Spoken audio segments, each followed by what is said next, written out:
नमस्कार, मैं धर्मेंद्र कुमार प्रगति क्लासेस के YouTube चैनल में आप सभी का बहुत बहुत स्वागत है। बात करेंगे वर्दी वाला टेस्ट सीरीज क्रमांक 3। इससे पहले 2 टेस्ट सीरीज आ चुकी हैं।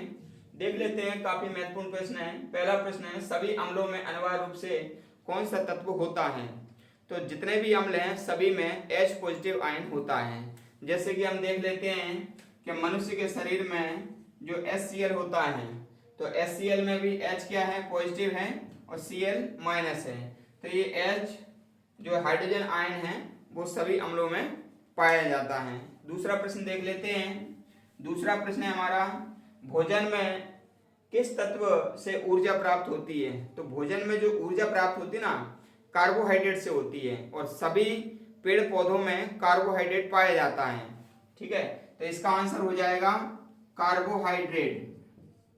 कार्बोहाइड्रेट सभी में पाया जाता है, जितने भी पेड़ पौधों से प्राप्त होते हैं भोजन। ठीक है, तो सबसे जो ऊर्जा का स्रोत है पेड़ पौधों से, तो वो हमें कार्बोहाइड्रेट मिलता है।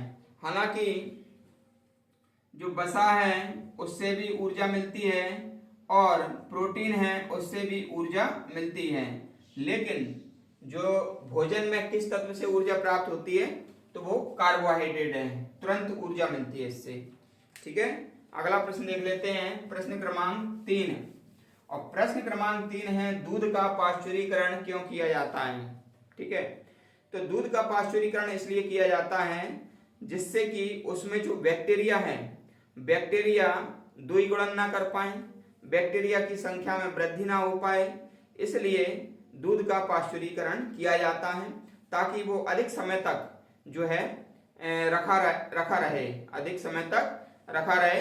दूध से जो है ना लैक्टोबैसिलस जीवाणु उसमें ना जा पाए। ठीक है, तो बैक्टीरिया के द्विगुणन को रोकने के लिए, बैक्टीरिया की संख्या को रोकने के लिए दूध का पाश्चुरीकरण किया जाता है। ठीक है, और पाश्चुरीकरण जो है ना ये होता है कि दूध को 63 डिग्री पर सेंटीग्रेड पर और 30 मिनट तक यदि उबालेंगे और फिर उसको ठंडा कर देंगे तो इसको कहते हैं पाश्चुरीकरण।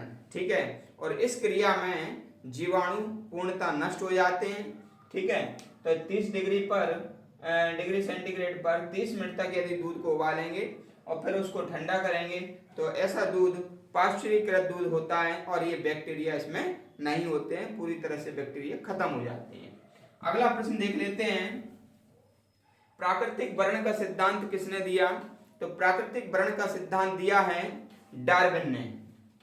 प्राकृतिक वर्ण का सिद्धांत दिया है डार्विन ने, और डार्विन ने यह कहा है कि कोई भी जंतु है, ठीक है, अगर वो सरवाइव कर रहा है, ठीक है, तो मान लीजिए जिस स्थिति में वो काम कर रहा है तो प्रकृति उसको वर्ण कर लेगी। वर्ण माना होता है धारण। जैसे कोई व्यक्ति पुलिस की तैयारी कर रहा है, तो पुलिस की तैयारी कर रहा है तो वो ग्राउंड में भी जाएगा, वो अध्ययन भी करेगा और हर तरह से अपने आप को पुलिस के लिए तैयार करेगा। तो जो पुलिस की प्रकृति है वो उसको वर्ण कर लेगी और वह सिलेक्ट हो जाएगा। ठीक है, तो हम जिस स्थिति में काम करते हैं वह स्थिति हमको वर्ण कर लेती है। वर्ण माने होता है धारण। ठीक है, और बाकी सब नष्ट हो जाते हैं। जैसे कि डायनासोर है, तो डायनासोर मीसोजोइक युग के हैं और वो प्रकृति के हिसाब से सरवाइव नहीं कर पाए तो वो विलुप्त हो गए। तो जो व्यक्ति सरवाइव कर पाता है वह जीवित रहता है। ठीक है, और प्रकृति उसको वर्ण कर लेती है, धारण कर लेती है। ठीक है, तो ये डार्विन ने दिया था प्राकृतिक वर्ण का सिद्धांत। अगला प्रश्न देख लेते हैं, कार्बन का क्रिस्टलीय रूप कौन सा नहीं है? तो मैं आपको बता दूं, कार्बन के जो अपर रूप हैं, कार्बन के अपर रूप जैसे कि हीरा, ग्रेफाइट और फुलेरिन और चारकोल, तो इनमें से ये जो चारकोल है ना ये क्रिस्टलीय नहीं है बाकी सब क्रिस्टलीय हैं। हीरा क्रिस्टलीय, ग्रेफाइट है, फ्लोरीन है, ये तीनों क्रिस्टलीय हैं और चारकोल क्रिस्टलीय नहीं है। ठीक है, तो ये याद रख लेना। अगला और लास्ट प्रश्न है हमारा, पारितंत्र में ऊर्जा का प्राथमिक स्रोत क्या है। तो पारितंत्र है जिसमें जैव और अजैव दोनों प्रकार के घटक पाए जाते हैं और उसमें जो प्राथमिक जो स्रोत है वो है सूर्य।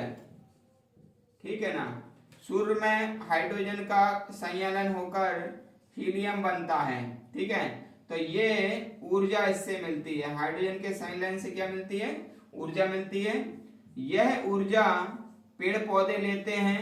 ठीक है, और पेड़ पौधों से ऊर्जा शाकाहारी जंतु लेते हैं और शाकाहारी जंतु से ऊर्जा मांसाहारी जंतु लेते हैं।